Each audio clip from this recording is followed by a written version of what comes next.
आज Doubtnut app download करें। Doubtnut पर अपने सभी गणित, रसायन विज्ञान, भौतिक विज्ञान और जीव विज्ञान के डाउट्स का करो सफाया। बस प्रश्न की फोटो खींचो, एक ही प्रश्न को क्रॉप करो और तुरंत वीडियो सोल्यूशन पाओ। अभी डाउनलोड करें। प्रश्न रेडॉक्स अभिक्रिया किसे कहते हैं? निम्नलिखित समीकरण को ऑक्सीकरण संख्या विधि से संतुलित कीजिए। ठीक है, चलिए देखते हैं। तो रेडॉक्स अभिक्रिया क्या होती है ये देख लेते हैं। तो जिस अभिक्रिया में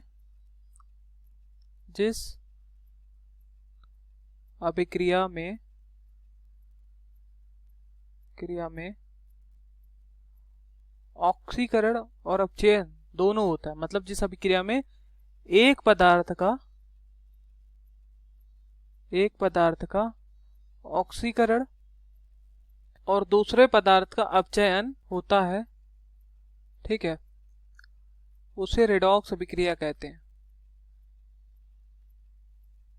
उदाहरण के तौर पे जैसे H2 प्लस Cl2 और यहाँ पर बन रहा है 2HCl।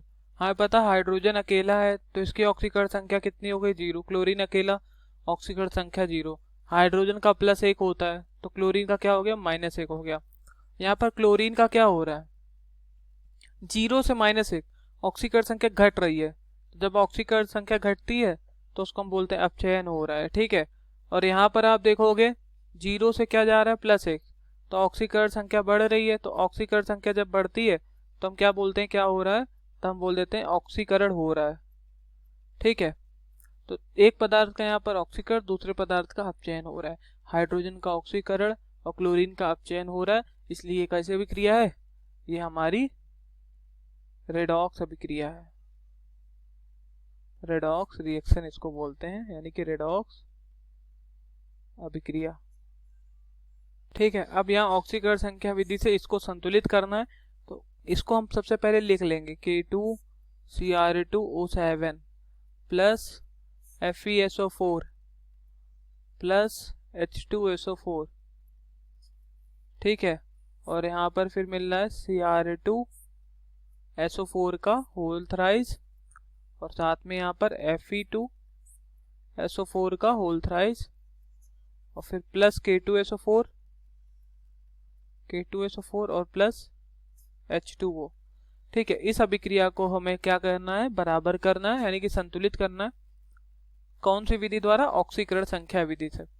तो देखिए यहाँ पर हम क्या करेंगे, K2Cr2O7 की सबसे पहले हम क्या करते हैं, जो K2Cr2O7 है इसकी हम यहाँ पर क्रोमियम की ऑक्सीकरण संख्या निकालेंगे। देखिए कैसे, हमें पता है ये जो K है इसकी ऑक्सीकरण संख्या कितनी होती है? पोटेशियम है, इसकी ऑक्सीकरण संख्या +1 होती है, ठीक है। पोटेशियम का +1 है तो हमें पता है ऑक्सीजन का -2 होता है, ठीक है। तो क्रोमियम का निकालना है, तो यहाँ पोटेशियम का 1, 2 पोटेशियम इसलिए गुणे 2, क्रोमियम का ऑक्सीकरण संख्या x मान लिया, 2 क्रोमियम इसलिए गुणे 2 करना पड़ा x में। ऑक्सीजन -2 होता है ऑक्सीकरण संख्या, 7 ऑक्सीजन लिए गुणे 7 बराबर यहाँ पर 0।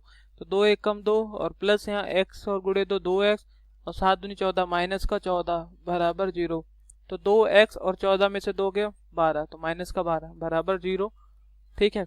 और फिर यहाँ पर क्या आएगा? 2x बराबर क्या आ जाएगा? 12 और 2 छंग 12, x बराबर क्या आ जाएगा? +6। तो यहाँ पर क्रोमियम की जो ऑक्सीकरण अवस्था आई वो आई +6। अब FeSO4 का देख लो, FeSO4 यानी कि 2 माइनस रहा होगा, यहाँ 2 प्लस रहा होगा, फिर क्रॉस मल्टीप्लाई हुआ होगा तो Fe2SO4 का होल ट्वाइस हुआ होगा, तो यहाँ 2 कॉमन होके FeSO4 बना होगा। तो इस तरह से हमें पता चल गया कि 2 ऑक्सीकरण संख्या है आयरन की, ठीक है। इस तरह से निकाल सकते, नहीं तो आप दूसरे मेथड से भी निकाल सकते हैं, जैसे क्रोमियम का निकाला था, ठीक है। लेकिन सबसे आसान इसी से है। तो यहाँ पर +2 हो गया इसका, और सल्फर का यहाँ +6 होता है, ठीक है। हर जगह सल्फर का, K2SO4 में भी सल्फर का +6 है, ठीक है। और यहाँ पर क्रोमियम का देखिए Cr2SO4 का होल थ्राइस है, यहाँ से हमें पता चल गया कि इसका +3 है। कैसे? देखिए Cr2SO4 का होल थ्राइस कैसे बना होगा? Cr3+ और SO4 पे 2- होता है हमेशा, तो क्रॉस मल्टीप्लाई होके ये बना होगा, यानी कि Cr पे 3+ था। इसी तरह Fe2SO4 का होल थ्राइस, यहाँ पर Fe3+ रहा होगा, तब ये यहाँ 3 आया है, ठीक है।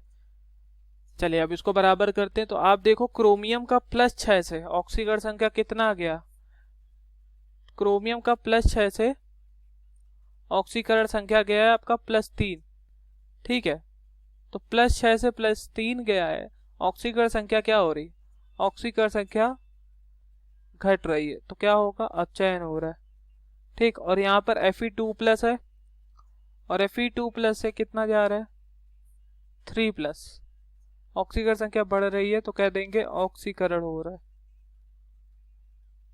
ठीक है, अब यहाँ पर देखो क्रोमियम 6 से 3, 6 से 3 कितने का अंतर, 3 का अंतर, लेकिन एक क्रोमियम के लिए ही है। यहाँ पर 2 क्रोमियम है तो 3 गुणे 2 हो जाएगा। एक क्रोमियम के लिए 3 का अंतर तो 2 क्रोमियम है यहाँ पर, तो 2 क्रोमियम के लिए 3 दूनी 6 का अंतर।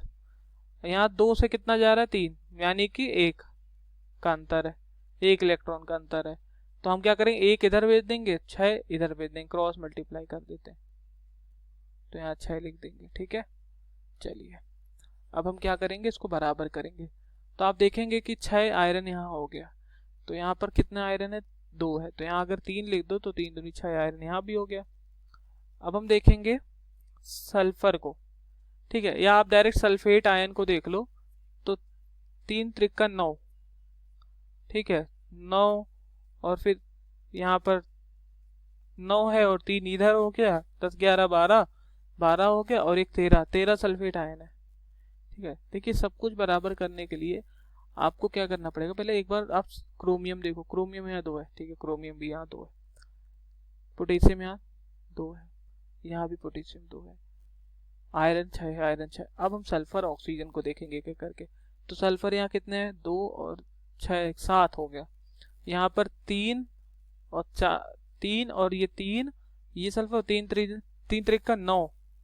ठीक है, तो 9 ये और ये वाला सल्फर है जो 3 अंदर जाएगा, तो 3 ये हो गया और 1 ये, 9 10, यानी कि 13 सल्फर है कुल। ठीक है, और यहाँ पर कुल 7 सल्फर दिख रहा है आपको। ठीक है, इस तरफ 7 सल्फर है। ठीक, अगर H2SO4 वाले को हटा दे तो सिर्फ 6 सल्फर हुआ, और इसमें से इस K2SO4 वाले को सल्फर को हटा दे तो 12 सल्फर हुआ। तो आपको देखने में आ रहा है कि इधर 6 सल्फर अगर और हो जाए तो यहाँ 12 हो जाएगा।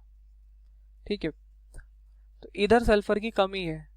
ठीक है, तो इधर आप क्या करोगे, इधर आप सल्फर को बढ़ाओगे। ठीक है, मान लो अगर आप इधर 7 लिख दोगे तो कितना हो गया, 7 6 13, इधर अब कितना हो गया, देखिए इधर आपका कितना था, 13 हो था। ठीक है, तो 3 त्रिका 9, 9 3 9 3 12 और 12 और 1 ये 13, तो सल्फर देखो बराबर हो गया। और इस तरफ भी आप देखोगे जब इधर, तो यहाँ पर भी सल्फर बराबर हो गया। सल्फर यहाँ बराबर कैसे हुआ, 6 ये 7 ये, ठीक है 13। अब ऑक्सीजन देखो, ठीक है, लास्ट में हम हाइड्रोजन को देखो, 6 चौके 24 और 7 ये, 7 4 11 2 1 3, ठीक है 2 और 1 कैरी तो 3, और यहाँ पर 7 चौक 28 ऑक्सीजन ये, 8 1 9 3 2 5 59, एक कम 60 ऑक्सीजन है। इधर 4 तियां 12, ठीक है 12 और फिर 4 तियां 12 और 12 तियां 36 हो गया। तो 6 7 8 3 1 4 48 और 4 ये, ठीक है 4 ये, तो 8 4 12 और 4 1 5 52, और एक ऑक्सीजन इधर है तो एक यानी कि 53।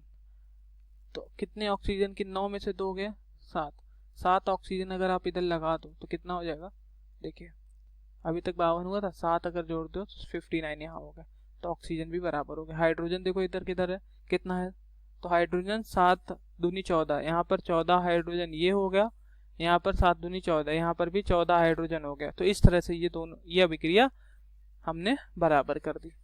ठीक है, तो इस तरह से रेडॉक्स अभिक्रिया को बराबर किया जाता है, समझ गया। ऑक्सीकरण संख्या विधि द्वारा ये बराबर हो गई। Thank you. कक्षा 6 से 12वीं से लेकर नीट IIT JEE वो एडवांस के लेवल तक 1 करोड़ से ज्यादा छात्रों का भरोसा। आज ही डाउनलोड करें डाउटनेट ऐप या व्हाट्सएप करें अपने सारे डाउट्स 8400 400 400 पर।